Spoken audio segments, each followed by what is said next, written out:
哎，我就只是想来吃一个 soba， 现在为什么连个 soba 都有这么多前菜？日本人喜欢吃荞麦面是全世界都知道的事儿，但是我还是有点不理解，所以我们今天就找一家好的试一下哈，这种高级的 soba 店都是什么样子？又到吃 soba 的日子啊？真的有这样的日子吗？现在我们已经到店里了，非常的没有日本 soba 的感觉。这个是今天的菜单，第一个前菜又是个小三拼，这个无花果下面的酱很有意思，它是有点像牛奶又有一点香草的香甜，吃起来的口感像蛋黄酱。这块是鲶鱼身上最精华的那个部位，鸭肉就是照烧的。还挺好吃，想问厨师是怎么做的？还有一个是哈，我没有开大头特效，我手机把我头拍出来就这么大。第二个是鱿鱼的薄切刺身，就是抖音博主都爱去拍的那个生鱿鱼。第三个是海胆蒸蛋，就是在茶碗蒸蛋上面加了一堆奇怪的东西，里面的海胆比较普通，最好吃的其实是里面这个血子和冬瓜。血子就是我们之前讲的那个比鳗鱼更贵的一种鳗，肉会更嫩一点。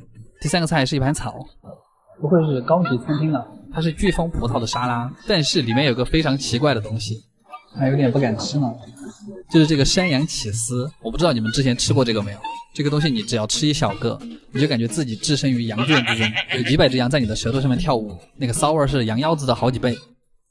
还好我们的下一个主菜非常的厉害，炸鲍鱼配的鲍鱼干酱，就是这个炸鲍鱼的味道超香。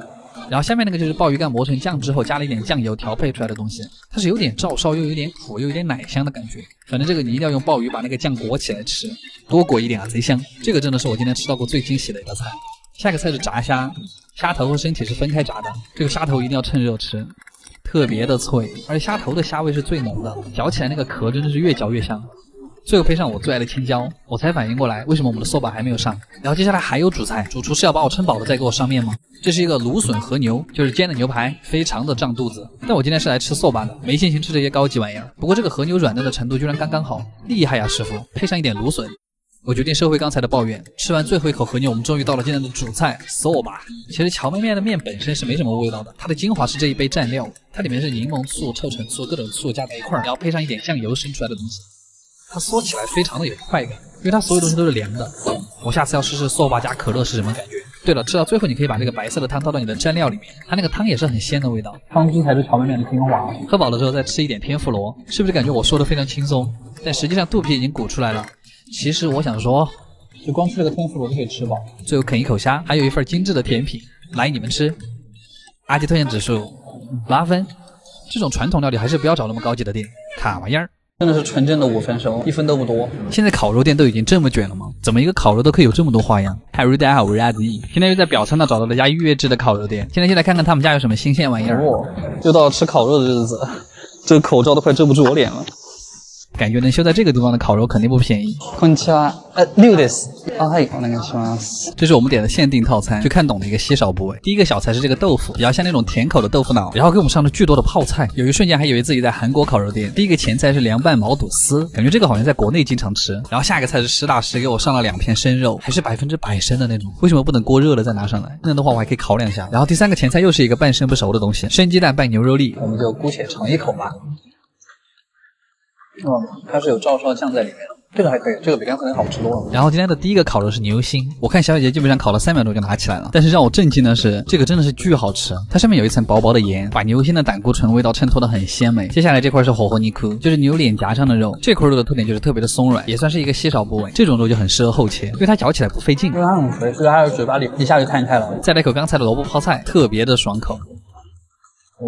然后是一块巨大的厚切牛舌，我发现这种餐厅就是贵虽然贵，但是食材都用的还是挺好的，人均大概快1000。下一个菜就是心脏的横膈膜肉，这块肉的汁水非常的多，就是又软又甜的口感，然而只有这么一块，它里面还有一点点软筋的那种口感，吃起来还挺嫩滑的。但是 emo 只在一瞬间，生的 A5 和牛寿司，这个必须得加点芥末了。但是你想，它其实就是寿司啊，寿司不就是生的吗？这样想好像也很合理。还好赶紧给我上了一盘比较正宗的雪花，脂肪特别的多。这个肉肥到在流水，我跟人加起来时候它都在滴那个油。我们看它加起来的样子就知道它有多软嫩的，但这个吃一块真的就够了。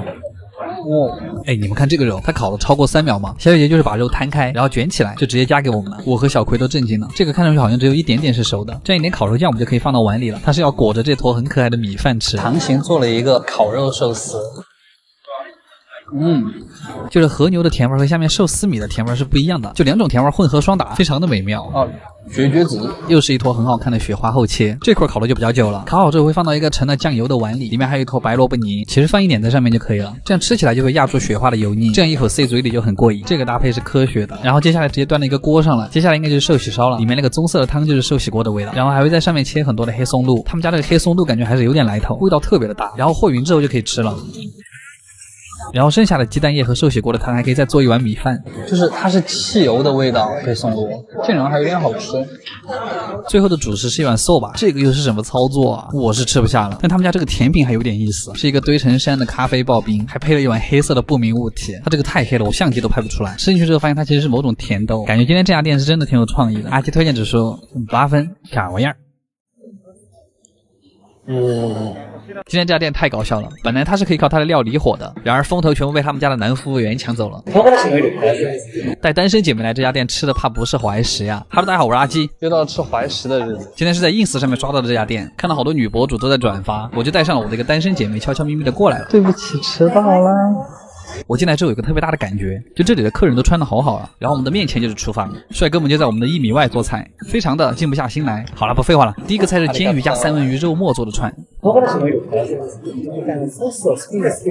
然后中间还加了一点紫苏叶，煎鱼的腥味很大哈，但还有三文鱼肉末那个肥肥的味道压住它。旁边这个红色的是彩椒剁成的酱，你可以挖一勺放上去直接吃，就是吃起来有一种微妙的清爽感，其实就是一大坨刺身，然后配上了那个彩椒的味道。第二个菜是这个长得像油条一样的东西，包了一整条鲶鱼，咬下去之后才发现它其实是炸豆腐，上面撒了些盐和胡椒粉，假装自己是烧烤，旁边配了一杯西瓜汁，就这两个东西都是日本夏天的味道。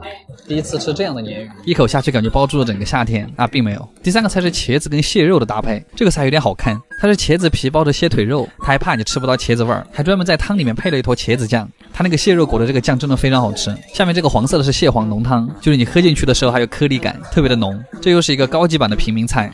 可乐饼，它是用黑松露包着一坨用血籽肉做成的可乐饼，全是很贵的食材，尝一下什么感觉？吃进去之后有点像那种肉很多的鳗鱼饭团，然后配上黑松露的那个坚果香味儿。这个菜是吃到现在最好吃的一个菜。好，下一个，它看上去只是一碗普通的面，但它其实是下面才藏着惊喜，它下面包了一堆墨鱼籽。帅哥说推荐的品尝方法是先吃一口清淡的面，然后把面和墨鱼籽还有那个贝汤和匀了之后再吃。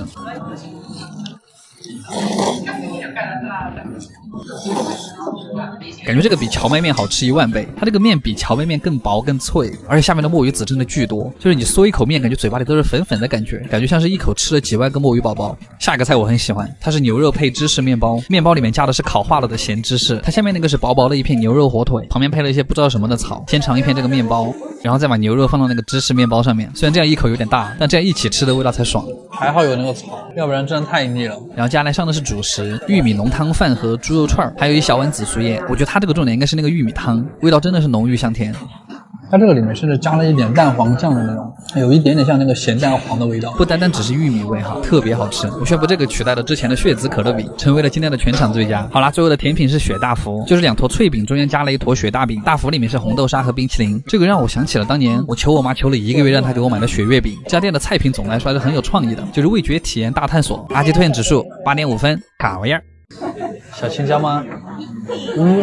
今天这家烧鸟店终于把我吃服气了，我真的是约了他1个月才约到，非常讨厌日本这种耍大牌的店，所以他要是不好吃我就把它骂死。